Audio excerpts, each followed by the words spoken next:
तो आइए हम अपने सैनी जी से बात करते हैं, जिनकी बहुत सी प्रसिद्ध वीडियो आ रखी है यूट्यूब पे और बहुत ही अच्छे तरह के उम्दा विचार है इनके। तो इनसे मैं कुछ पूछना चाहता हूँ कि हाल में लोग एक टिप्पणी कर रहे हैं कि भारत विश्व गुरु बनेगा, मतलब कि हमारा देश विश्व गुरु बनेगा। तो इसके बारे में आपकी क्या राय है? विश्व गुरु कैसे बन सकता है हमारा देश? हाँ जी सर, मैं इसके बारे में बताना चाहते हैं भारत विश्व गुरु कैसे बनेगा। भारत जो विश्व गुरु बनेगा वो शिक्षा के क्षेत्र से ही बनेगा। शिक्षा और आध्यात्मिक उन्नति और राजनीतिक आर्थिक उन्नति के कारण ही भारत विश्व गुरु बन सकता है। और पहले भी भारत विश्व गुरु रहा था। भारत में वो सारे संसाधन मौजूद हैं जो भारत को एक विश्व गुरु बना सकते हैं। अब मैं यहाँ पे कहना चाहता हूँ कि विश्व गुरु बनने की प्रक्रिया स्टार्ट है।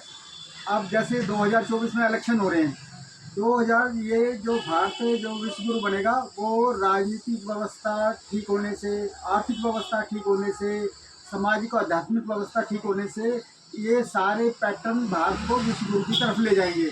अभी आप देख रहे हो कि हिंदुस्तान में टैलेंट की कोई कमी नहीं है, ना टैलेंट की कमी है, ना पैसे की कमी है, ना युवा पावर की कमी है।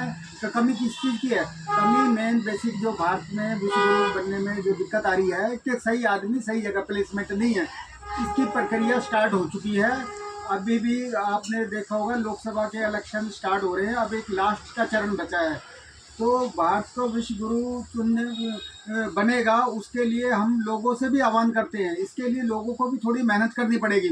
अब जिस तरह हमारे संसद में लगभग 800 के करीब मेंबर हैं, तो लोग अब ये लोकसभा की जो 543 सीटें हैं, अगर इनमें से टैलेंटेड बंदों को वो संसद में भेजेंगे तब एक तरह से इसके विश्व गुरु बनने की एक पहल होगी।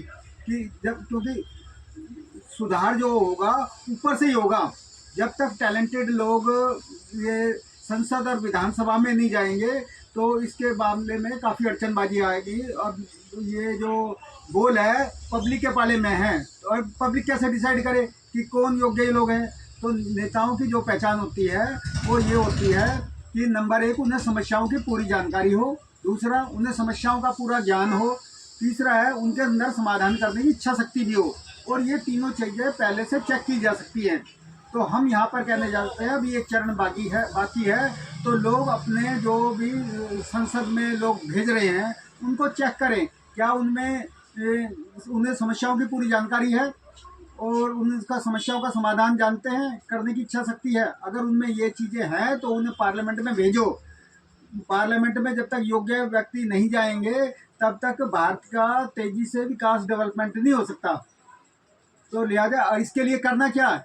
हम आपको जनता को एक चीज़ दे सकते हैं कि भैया अपने वो खाली उनके भाषणों पे ना जाएं, बल्कि उनसे रिटर्न रूप में मिलें।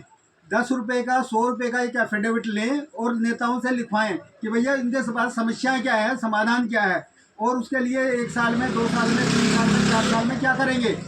ठीक है, अगर उसके हिसाब से ना चले तो उन्हें 2 साल बाद रिजाइन मांगे, और 5 साल बाद अगर वो कुछ भी नहीं करते तो उनके पेंशन भत्ते समाप्त होने चाहिए।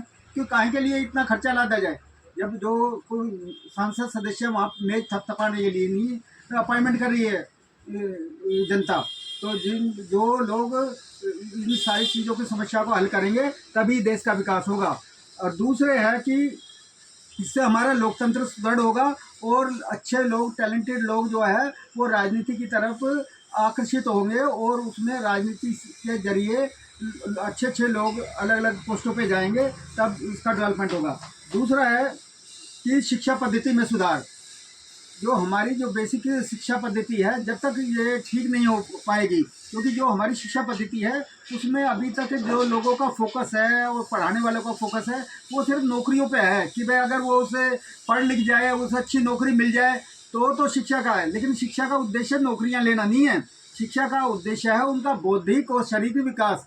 अगर उसमें बौद्धिक और शारीरिक विकास होगा तो वो अपना सेल्फ अप्लाइड के तौर पे भी काम कर सकता है। भारत जो पहले विश्व गुरु था, कोई ये डिग्रियों के बेस पे नहीं था, क्योंकि यहाँ पे जो अलग अलग टेक्निकल उसमें फील्ड में लोग थे तो वो अपने अपनी विद्याओं में माहिर थे, जिसके कारण भारत को वो विश्व गुरु का दर्जा मिला था।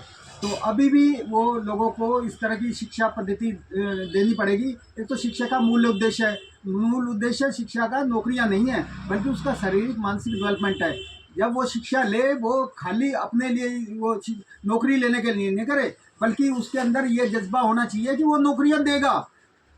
तो नेचुरली फिर वो ये इसका शिक्षा में काफ़ी सुधार होगा। दूसरा, शिक्षा पद्धति में जो सुधार करना है उसमें ये क्या नाम टेक्निकल इस पे स्किल पे ज़्यादा देना चाहिए। 9वीं क्लास से 12वीं क्लास तक कंपलसरी टेक्निकल एजुकेशन दी जाए और उसके बाद उसे उसका टेस्ट सर्टिफिकेट लेके और उसे डिग्री दी जाए, और उस डिग्री के ब्याह पे अगर उसे कहीं पे कोई रोज़गार वगैरह या कोई नहीं चल पाता तो उस डिग्री के ब्याह पे बैंक में उस डिग्री को प्लस करके उसे उस पर लोन की व्यवस्था होनी चाहिए। वो किसी के ऊपर डिपेंड ना रहे कि पेरेंट्स उसके लिए फंड्स का इंतजाम करेंगे या समाज करेगा। तो डिग्री ही उसकी लोन की एलिजिबिलिटी होनी चाहिए। जब वो लोन को रिफंड कर दे तो उसके बैंक से उसकी डिग्री या वो वापस दे दे। तो इससे एक तो जो करप्ट बैंकों का लोन मारा जाता है वो बंद होगा और लोगों को सेल्फ एम्प्लॉयड होने का मौका मिलेगा। तीसरा है अर्थव्यवस्था में सरकार के पास जो संसाधन होते हैं वो पूरी देश की प्रॉपर्टी होती है। आज क्या सरकार क्या कर रही है, उन संसाधनों को लंबे लंबे पट्टे पे बड़ी बड़ी कंपनियों को, बड़े बड़े पूंजीपतियों को दे रही है। लेकिन सरकार को ऐसा नहीं करना चाहिए।